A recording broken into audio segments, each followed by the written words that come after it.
Today I found a strange package marked Return to Sender. My neighbor is one of those annoying wannabe YouTube personalities. Over the years, I've seen him cough out cinnamon, lay flat on the hood of his car as it slowly creeps down the driveway, and douse himself in lukewarm water, all the while screaming epic win, epic fail, or heck, epic maintenance of the status quo, for all I know. It can get tiring to watch him go about his shenanigans in the pursuit of viral fame.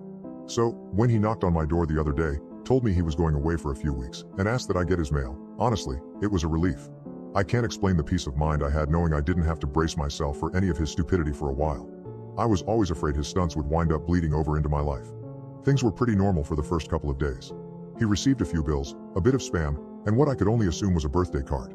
Then, one evening, I got home to find a cardboard box waiting on his front porch. In big red letters was written Return to Sender. I'm no small fry, but I admit I had trouble lifting the box on my own. It was really freaking heavy. Lugging it across the road to my house was even harder, and I quickly realized there was no way I was going to drag it up the stairs and through my front door. I decided I'd leave his package in my garage. It wasn't like I kept my car in there. The garage door was a piece of crap that refused to open without a good thug and a whack. It was less trouble just leaving the car in the driveway than it was to fight with the garage door every morning and night. In hindsight, I should have set the package down while I struggled to open the tricky door, but you know how it is when you've got a good grip on something. No point in setting it down if you don't have to. It was as I kicked the door for a third time that I lost my grip on the package and it fell to the ground. I heard a light crack inside. Damn, I cursed.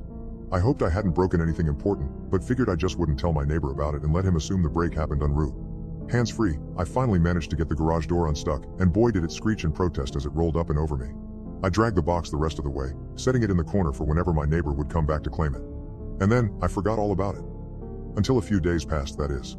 I'm not sure exactly how long it took for the smell to waft in from the crack under the garage-to-house door, but it came in slow progression. It was a sickly sweet odor similar to a skunk, and for the first few days after I smelled it, I genuinely assumed that's exactly what it was. Roadkill that had left its mark on my house. It was only when I realized the scent was growing more intense instead of fading that I went looking for a source.